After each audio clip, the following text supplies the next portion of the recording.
Hello, Father Leo here with platinggrace.com. I want to share a message with someone who was not very happy with us because I'm going to be working with ex-offenders, formerly incarcerated people. You know that our truck is going to hire them, we're going to give them formation, we're going to give them a job, we're basically giving them a second chance. And someone called up and left a very impassioned message. Basically, the point of it was they're mad at us because we are doing something nice for a group of people who did not do nice things in their life. And if you were to look at this, you could see that this person who called is hurting. Clearly, someone did criminal activity to this person or their family, and it could have been something as serious as taking someone else's life.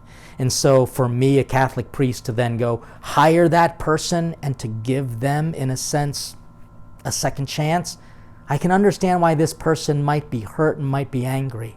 But I want you to know that's not why I do what I do. We try to provide these formation experiences because we believe that mercy is a universal gift that God wants to give to everyone. In fact, this whole truck idea came about from the year of mercy, when as a priest I had to ask myself, who are the people who need God's mercy the most? And what I've discovered, it's people coming out of the prison system.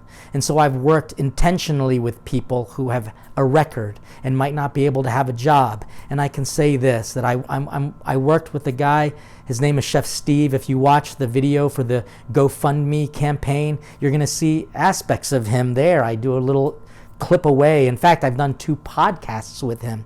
This is a man who was in prison for a good while. He came out. I hired him. We worked together for about 3 years. He's now the executive chef at the Franciscan Center in Baltimore, making amazing food, being a mentor to so many young chefs, and literally feeding the poor.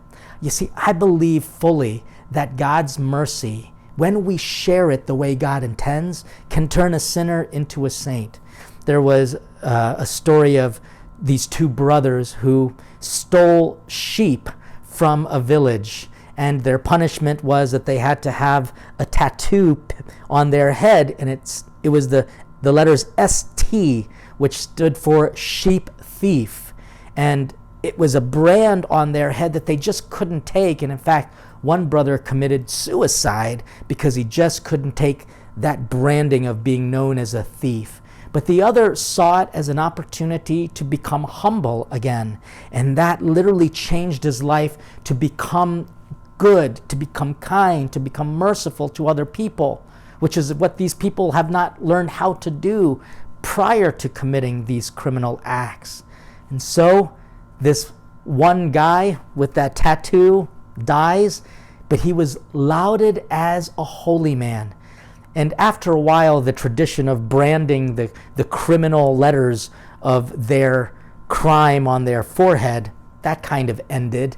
But everybody didn't understand what that ST stood for.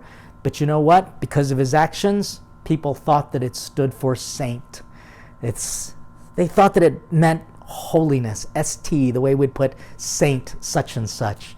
Now, that story is just a fable, but that fable has some inherent truths. And while I want to be able to respond to the people who might not really like what I'm doing in terms of giving support to ex-offenders, I believe that this is what God means when he says forgive one another, love one another. And if they've done their penance, they deserve a place at our table. Well, at least at our truck. And so here's a little update on the truck. As of today, we are almost 1 week into it. We have reached our goal of 25% of the $75,000 that we hope to raise. We only have 3 more weeks to raise that much more money, $50,000, so that we can get this truck up and going and meeting people where they are at and giving people a chance to become the saint that God called them to be. So please support our efforts and just go to platinggrace.org/GoFundMe, or just visit platinggrace.com, and there you can see the information. But I want to thank you for listening, and I hope that this makes sense. And more importantly, I hope this invites you all to be a missionary of God's mercy. And with this truck, we can literally take this holiness onto the streets where people are hungering for God's mercy. Thanks for listening. Stay hungry for God.